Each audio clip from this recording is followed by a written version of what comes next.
This video illustrates the efforts of a team of visualization and civil engineering researchers towards producing a high-fidelity visualization of the September 11, 2001 attack on the World Trade Center. The visualization had to be eloquent to the non-expert user.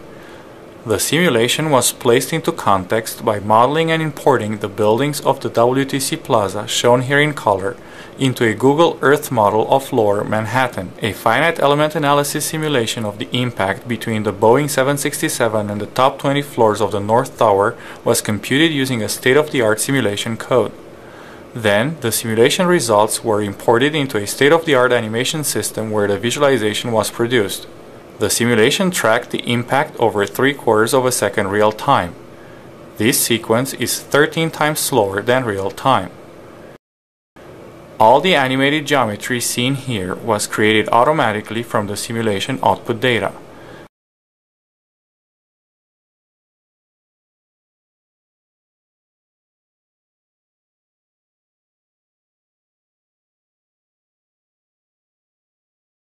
This sequence visualizes the aircraft trajectory between the facade and the structural core of the building. Notice the oscillation of the ceiling during the impact. This reverse angle shot visualizes the important damage sustained by some of the core columns. Using a camera with a distant hither plane, this sequence simultaneously visualizes the two floors that sustained most direct impact damage.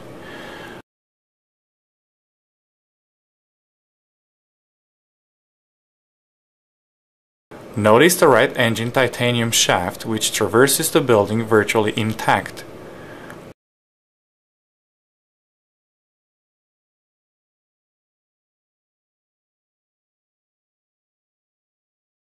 Plane debris re-emerges on the opposite face of the building. The jet fuel in the central and two wing tanks was simulated using smoothed particle hydrodynamics, or SPH.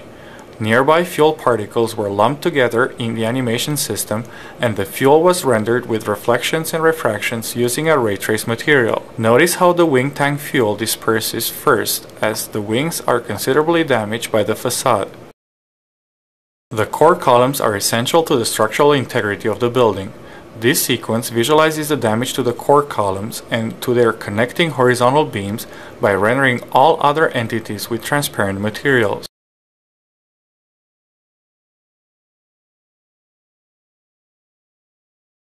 Here are the core columns exclusively. These sequences also turn out to provide a good visualization of the overall deformation of the aircraft as it enters the building.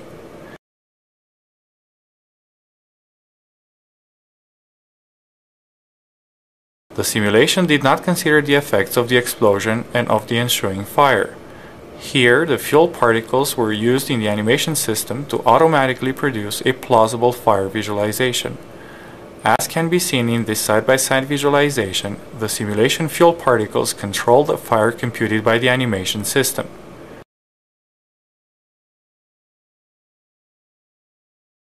Elements that undergo excessive stress are eliminated from the computation by the FEA simulation code. These eroding elements correspond to entities that disintegrate, such as a slab of concrete turning into dust. Although they do not have much relevance from the simulation standpoint, eroded elements are important for the visualization.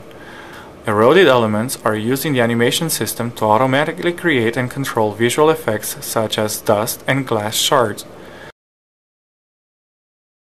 The visualization produced leverages the strengths of a state-of-the-art simulation system, which models the interactions in detail based on physics' first-order principles, and of a state-of-the-art animation system, which produces a high-quality visualization of the simulation results. This was made possible by developing a scalable translator that automatically converts the simulation output data into an animation scene. The translator is general and reusable in the context of other simulations.